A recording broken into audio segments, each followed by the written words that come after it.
ნებისმიერი მასალით და დიზაინით, უმოკლეს დროში. სავაჭრო ცენტრი 4-იანის მესამე სართული. მისამართი ქუთაისი გუგუნავას 13. ტელეფონი 29 29 75 079 90 90 71 69. გრიფით საჯარო, ჩვენ არ ვამჯობინებთ დუმილს, ვსაუბრობთ ყველაფერზე, რაც ჩვენ ცხოვრებაზე გავლენას ახდენს. ჩაერთე, მოიფიქრე, დაინტერესდი, მოგვაწოდე იდეები და თემები. გრიფით საჯარო, ჩვენ ვსაუბრობთ ყველაფერზე.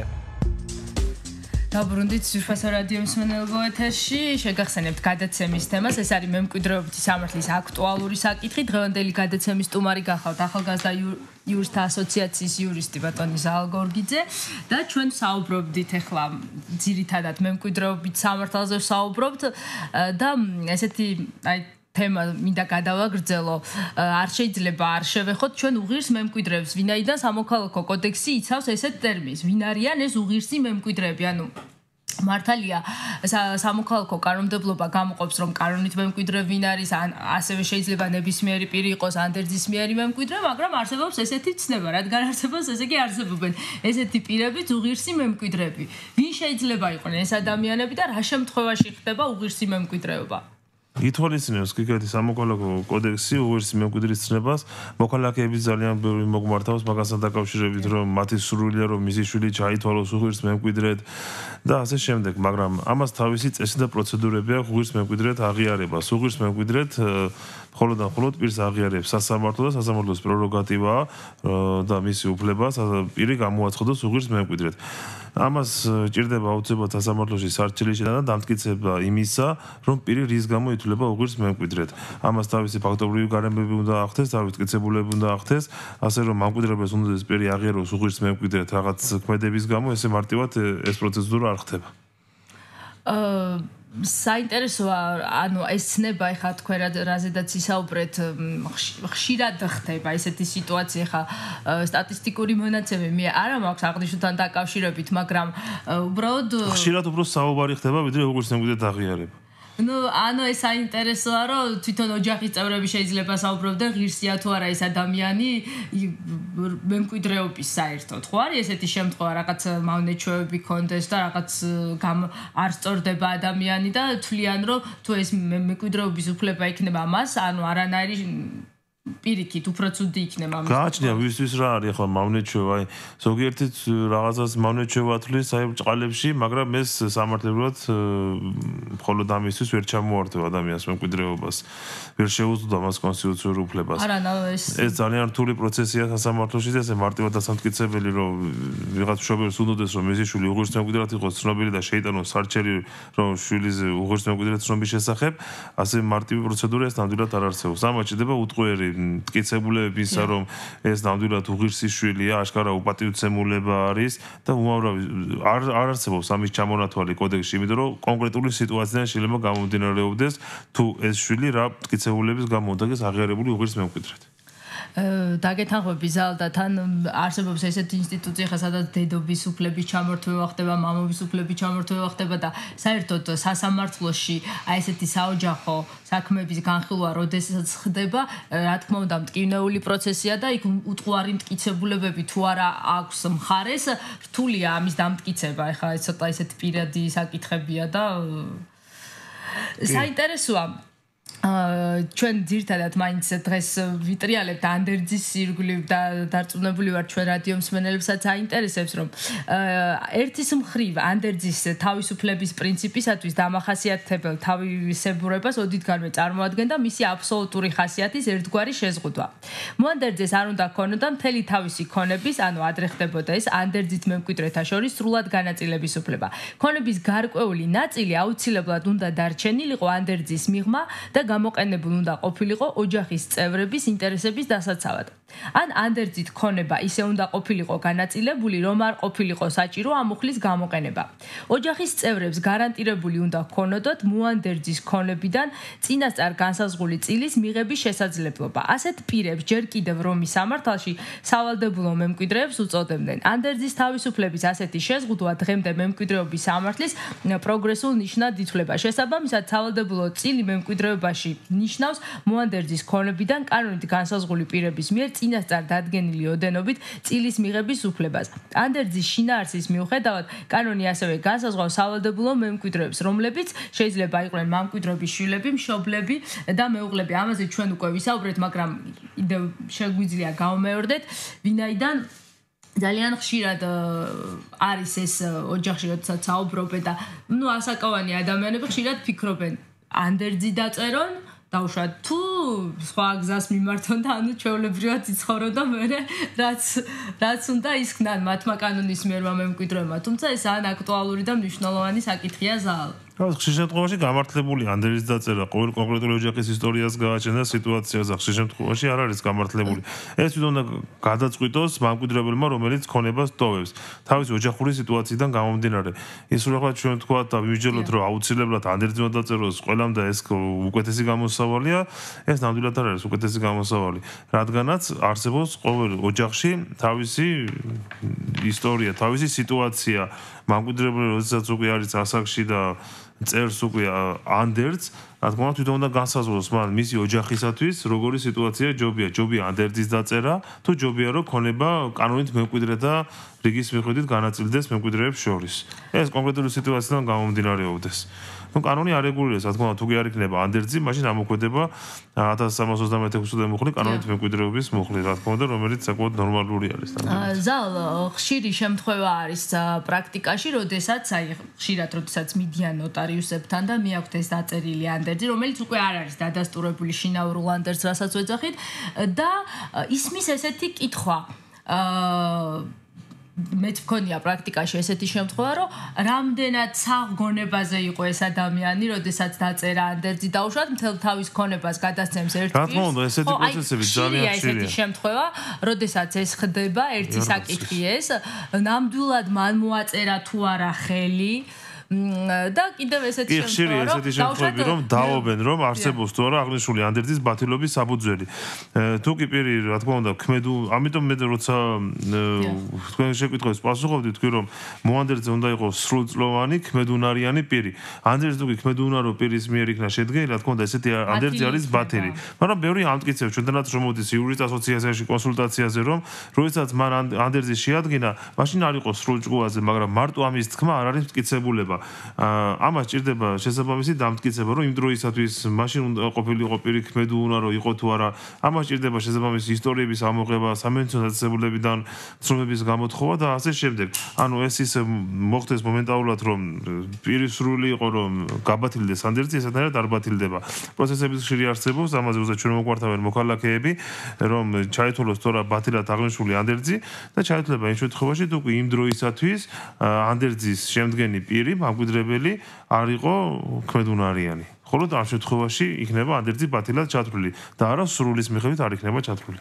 ხა ეს ესეთი საკითხია. აი სამოქალაქო კოდექსში ხა ეს საუბარია, როდესაც მემკვიდრეობა საკმაოდ ისეთი მნიშვნელოვანი ნაწილია სამოქალაქო კოდექსის და სხვადასხვა მუხლები არის და ანუ საინტერესოა, როდესაც ჩვენ ვახსენეთ სამკვიდროს გახსნა, როგორ ხდება სამკვიდროს გახსნა, როგორ ხდება კომში, მისი გარდაცვალა პირად გამოცხადების შემდეგ და სამკვიდროს გახსნის ადგილზეც ვისაუბრეთ ჩვენ და ერთი ესეთი საინტერესო საკითხია საზღვარგარეთ მცხოვრებელთა აი კომში სამკვიდროს გახსნა კიდე ცალკე რთული საკითხი არის, ეს არა ძალიან მარტივი. აქ არის უკანასკნელ წევრობაზე საუბარი და 93 წლამდე კომლობაზე საუბარი. ეს თუ კი ცალკე გადაცემას დავუთმობთ, კომლზე მემკვიდრეობას უკეთესი იქნება და მოქალაქესაც უფრო იქნება გასაგები. ცალკე თემა რომ მიუძოთ ერთი გადაცემა კომლზე მემკვიდრეობას. ეს არ არის მარტო აქ რაც წერია, მარტო ეს ერთი მუხლით არ შემოიფარგლება კომლის მემკვიდრეობა. არ არის ის რომ აქ წერია რომ კომში მემკვიდრეობა იხსნება უკანასკნელი წევრის გარდაცვალებისას. და ცოტა გაუგებარი ხარ ეს არის მარტო ესე არა კომლის მემკვიდრეობა, ამაზე უბრალოდ ერთი გადაცემას თუ კი ცალკე გააკეთებთ მოქალაქეებსაც უფრო საინტერესო იქნება. და ესეთი საკითხია ერთი საზღვარგარეთ მცხოვრებ პირთა სამკვიდროს გახსნის ადგილი. და საუბარია იმაზე, რომ სამკვიდროს გახსნის ადგილ საქართველოს მოქალაქის გარდაცვალების შემდეგ, რომელიც დროებით ცხოვრობდა საზღვარგარეთ და იქ გარდაიცვალა, წარმოადგენს საზღვარგარეთ გამგზავრება და საქართველოში მისი საცხოვრებელი ადგილი. ხოლო თუ იგი ცნობილი არ არის, მაშინ სამკვიდროს ან მისი ძირითადი ნაწილის ადგილსამყოფელი ძალიან ბევრი ჩვენი თანამოქალაქე იმყოფება საზღვარგარეთ და ხშირად არის ესეთი შემთხვევები და ისმის ხშირად კითხვები, რომ აი სად შეიძლება გაიხსნას სამკვიდრო ადგილი, ანუ ნათელია, სადაც ცხოვრობდა უკანასკნელ ადგილას შეიძლება გავხსნათ იქ და საზღვარგარეთაც შეიძლება გაიხსნას, ხო ესია. საინტერესოა ის რომ დავუშვათ პირმა შეადგინა ანდერძი და ჩვენ საუბრობთ ისევ ამ ანდერძს უბრუნდებით ნოტარიუსთან. აი შემდეგ შეუძლია თუ არა მივიდეს და გააუქმოს ეს ანდერძი თუ დავუშვათ რომ დაწერს შემდეგ მისი შეცვლა აღარ შეუძლია. როგორ არის ეს პრაქტიკაში? არა, ანდერძს როცა დაწერს მე ვისაუბრე კიდეც ამ საკითხზე რომ შეიძლება ანდერძი შეცვალოსან გააუქმოს. ანუ რა შეიძლება სულ აი დაწერო და რამოდენიმეჯერ შეიძლება კონდეს აღნიშნულ საკითხს. ეს არ არის შეზღუდული დაუსრულებლად შეიძლება გაგრძელდეს, მაგრამ მას დაუსრულებლად მემკვიდრეები რა თქმა უნდა არ გააკეთეს და პრაქტიკაში არსება რომ 10 და 20 ანდერძი დაწეროს ერთმა ადამიანმა. მოდი მოანდერძეს თავის სრულესებებს შეუძლია შეცვალოსან გააუქმოს ანდერძი ნებისმიერ დროს და შეადგინოს ახალი ანდერძი. ახალი შედგენილი ანდერძი ავტომატურად აუქმებს წინა ანდერძს. თუ კი ორი შინაურული ანდერძი გვაქვს, ახალი აუქმებს ძველ შინაურულ ანდერძს. ზალა, აი ესეთი საკითხი არის საინტერესო, რომ აი ჩვენ საუბრობთ დავუშვათ ქონებაზე, რომელიც შეიძლება ჩაიწეროს ანდერძში, ან და დავუშვათ მის გარდაცვალების შემდეგ ჩვეულებრივად მიიღოთ კანონისმიერი მემკვიდრეობა. ეს ქონება შეიძლება იყოს დავუშვათ უძრავი, მოძრავი, არამატერიალური, მატერიალური, მაგრამ თუ არის შესაძლებელი ესეთი რაღაც ცნება განსაზღვროთ, აი მომავალი ქონება თუ შეიძლება ანდერძში აისახოს. ანუ მომავალ ქონებაზე ეს ცნება. არ არსებული ქონება, რომელიც არ არსებობს და ყოველ მომავალში აბსტრაქციაში არსებობს, ასეთი ქონების განსაზღვრა ანდერძით შეუძლებელია. მაგას ვერ ჩაწერო მომავალში რაიმე ქონება მექნება და მას გადავწევ სხვას. ანუ აღნიშნულზე არ შეიძლება საანდერძო განკარგულების აკეთება მომავალ ქონებაზე. დიახ, გასაგებია. ასევე საინტერესოა ის, რომ არაქონებრივი უფლებების დაცვა როგორ ხდება და ჩვენ კანონი გვეუბნება, რომ ეს აუცილებლად უნდა დავიცვათ არაქონებრივი უფლებები მემკვიდრეობის, მაგრამ რამდენად არის ეს პრაქტიკაში ეს საკითხი? გააჩნია კონკრეტული სიტუაციიდან გამომდინარეობს, არსებობს არაქონებრივი უფლებების დაცვა. ეს კონკრეტულად ვერ იტყვი, თქვა ამ შემთხვევაში ესე, ამ შემთხვევაში ასე. ამას ითვალისწინებს კანონი და კონკრეტული სიტუაციები. აი, ზალა, საინტერესოა ასევე ესეთი მნიშვნელოვანი საკითხი.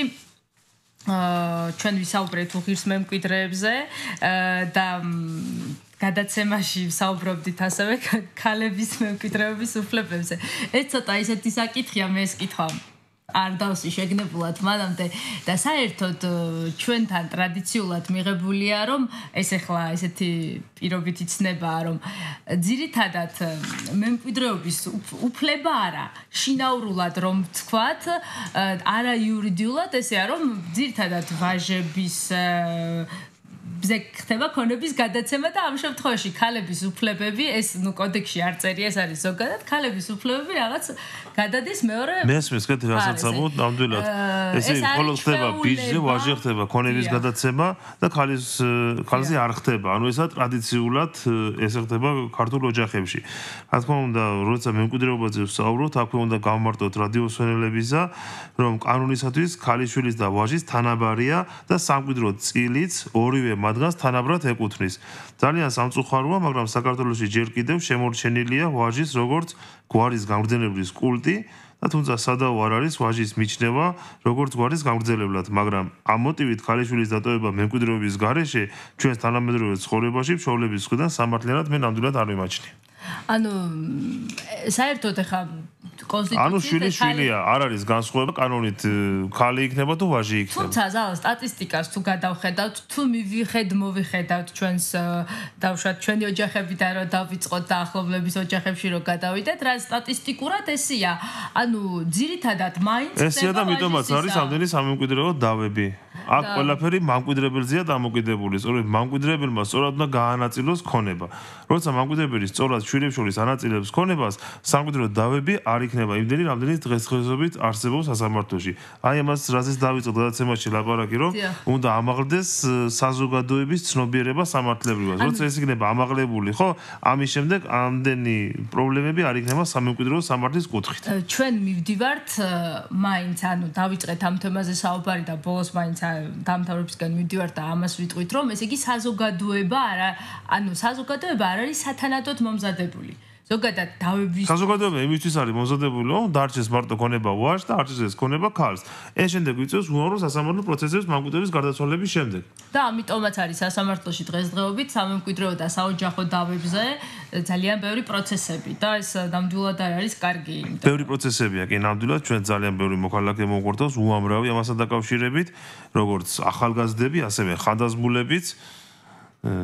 ზოგი ასაკში დაობს ამასთან დაკავშირებით. დაამტკიცონ დაუშვათ. რა დედმამიშვილებს შორისაა ძირითადად სამემკვიდრეო დავები არის დედმამიშვილებს შორის. უამრავი დავა ამასთან დაკავშირებით, აი თუ თქვენს პრაქტიკას გადახედავთ და დაინტერესდებით. უამრავი დავები არის დედმამიშვილებს შორის სამკვიდრო ქონებაზე, რასაც იწვევს სამკვიდროს არათანაბარი განაწილება მემკვიდრებლის მიერ.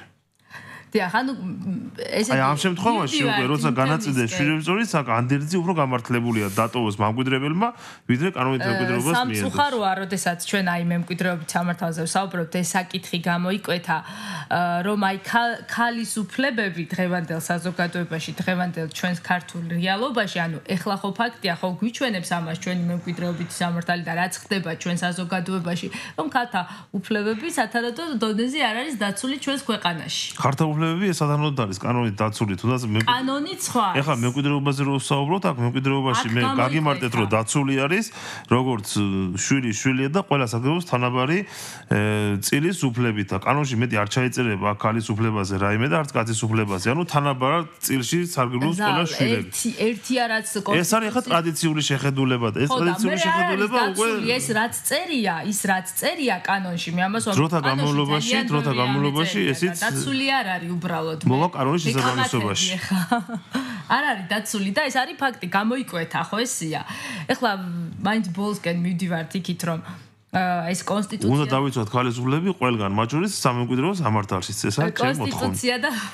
კონსტიტუცია და მემკვიდრეობის უფლება, ანუ საბოლოოდ რო შევაჯამოთ, ანუ ეს პოზიცია, ანუ ის მე რაც გამოვხატე, რომ ეს არის კონსტიტუციური უფლება და აი საბოლოოდ რა შეგიძლია ჩამოგვიყალიბო რა უფლებებია ეს და საზოგადოებამ რა უნდა იცოდეს აღნიშნულ საკითხებთან დაკავშირებით. ესა ერთ-ერთი მემკვიდრეობის უფლება, ერთ-ერთი კონსტიტუციური უფლება, რომელსაც საქართველოს უზენაესი კანონი, რომელსაც ქვეყნის კონსტიტუცია ქვია, სწორედ ამ კანონითაა ეს გამტკიცებული მემკვიდრეობის უფლება, რადგან ახლა ვსაუბრობდით ქალზე და მამაკაცზე ყველა თანაბრად სარგებლობს მემკვიდრეობის უფლებით, არავის არ შეიძლება შეეზღუდოს აღნიშნული უფლება კანონით, ამიტომ ყველა თანაბარია, როგორც ქალები, ასევე კაცები აღნიშნულ საკითხში.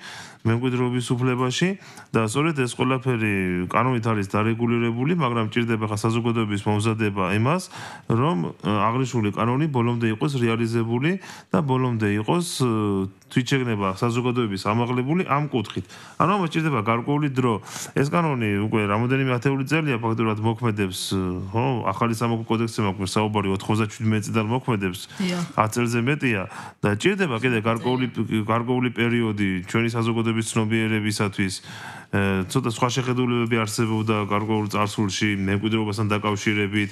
იქ კომზე მემკვიდრეობაზე როცა გვექნება ძალგადაცემა, იქ ვისაუბრეთ უკვე რა ტრადიციული წესები არსებობს იგივე კომში. პრობლემა იყო ორი სიტყვით, რო გითხათ იმ კომზე ძალიან ძალიან ბევრი პრობლემა არსებობდა ის ისტორიული, რომელიც ახლაც არის შემორჩენილი, რომ შვილებს შორის იყო დაყოფა, უფროსი, თუმცა ჩვენ ხო დავყავით ახლა ქალები და ვაჟები, ქალი, ვაჟი, უფროსი ვაჟი, უმცროსი ვაჟი. აი აქ იყო დაყოფა, სწორედ ეს იწვევს ამ სამართლებრივ პრობლემებს, ამ სამართლებრივ დავებს სასამართლოში მემკვიდრეობაზე, როცა იყოფა შვილები, ვაჟი, ქალი, არის ორი ვაჟი, უფროსი ვაჟი, უმცროსი ვაჟი. აი აქ უშუალოდ სწორედ მემკვიდრებელი შეცდომას და ეს იწვევს მერე დავებს დედმამიშვილებს შორის და ხშირად ისინი თელ თაობებით იკარგებიან ერთმანეთში. ამ ქონებრივი დავის გამო, რომლის მოწესრიგება მემკვიდრებელს შეუძლია თავის დროზე და არ მოხდეს შვილების დაყოფა უფროსად, უმცროსად, ქალად და ვაჟად. ჩვენს რადიოს მსმენელებს შევახსენებთ, რომ თუ იმ შემთხვევაში შეადგენთ ანდერძს, აუცილებლად უნდა იყოს წერილობით ხელი მოაწეროთ, თარიღი დავუსვათ და სასურველია და ალბათ უფრო კარგი იქნება, რათა დავა აიცილო დაუშვათ შემდგომში თქვენმა შვილებთან მომავალმა თაობამ, ანუ ეს ნოტარიუსთან მიბრძანდეთ და შესაბამისად დაამოწმოთ ანდერძი. ალბათ ესე უფრო სასურველია და ავიცილებთ იმ ძალიან ბევრ დავას, რომელიც დღესდღეობით ჩვენს რეალობაში არის. და საერთოდ კი, სადავობის პრინციპიდან გამომდინარე, ჯობია ნოტარიუსი დადასტურება, მაგრამ მე იმას არ ვუყურო, შინაურულ ანდერძს არ აქვს ძალა, შინაურული ანდერძი იგივე ძალის ხორია, როგორც დადასტურებული ანდერძი. ოღონდ ყველა ის წესი უნდა იყოს დაცული, რომელიც გამომდინარე გათვალისწინებით. ხელმოწერილი და თარიღდასრული, ნუ რა თქმა უნდა, ქმედუნარიანი მოქალაქის მიერ. და აუცილებელია და არ შემიძლია რო არ თქვა, რომ აი ეს ყოველთვის საუბრობ, ძალიან მიჭირს ამაზე საუბარი, რომ აი ამდენი საოჯახო და მემკვიდრეობით დავები არის ჩვენს რეალობაში, ამდენი განქორწინება და დედმამიშვილებს შორის ქონების გაყოფა. განქორწინება ცალკე თემაა კიდე. არა, ხშირად არის ეს ორი თემა არის ძალიან რთული და მტკივნეული ჩვენი საზოგადოებისათვის, იმიტომ რომ მოიმატა ამ დავების რაოდენობამ და სურვილი მექნება და ალბათ ჩვენი ქვეყნისთვის, ჩვენი საზოგადოების განვითარებისათვის სულაც არ არის საჭირო ამდენი დავა იყოს. უბრალოდ ნორმები უნდა დაიხვეწოს და ჩვენი სამართლებრივი თვითშეგნებებაც უნდა მოიმატოს. ანუ ჩვენც უნდა ვისწავლოთ რა გავაკეთოთ რის შემდეგ, რომ არა, სამემკვიდრო სამართალში ნამდვილად საზოგადოებას სჭირდება მომზადება, რომ ეს დავები და ეს ყველაფერი ავიცილოთ, მაგრამ ახლა განქორწინების საკითხებს თუ კი ვეხებით, იქ სახელმწიფოს როლი უდიდესია. სახელმწიფო უნდა ითამაშოს გარკვეული როლი ამ ოჯახების შენარჩუნებაში, რომელშიც ჩვენი სახელმწიფო დღეს არანაირ როლს არ თამაშობს განქორწინების საქმეებში. ამაზე თუ კი ძალე გადაცემა იქნება. ამ თემაზე ჩვენ უკვე ვისაუბრეთ და კიდევ აუცილებლად შევეხებით ყველა იმ მტკივნეულ საკითხებს, რომელიც ანუ დღეს ლაფსუსია ბევრი ჩვენთან აქ კოდექსში და მოგეთ ძალიან დიდი მადლობა მინდა მოგახსენა სტუდიაში მობრძანებისათვის, ესე საინტერესო საუბრისათვის. მადლობას მოახსენებ ჩვენ მსმენელებს, მომავალ სამშაბათამდე. დიდი მადლობა. გრიფით საჯარო, ჩვენ არ ვამჯობინებთ დუმილს, ვსაუბრობთ ყველაფერზე, რაც ჩვენ ცხოვრებაზე გავლენას ახდენს. ჩაერთე, მოიფიქრე, დაინტერესდი, მოგვაწოდე იდეები და თემები. გრიფით საჯარო, ჩვენ ვსაუბრობთ ყველაფერზე.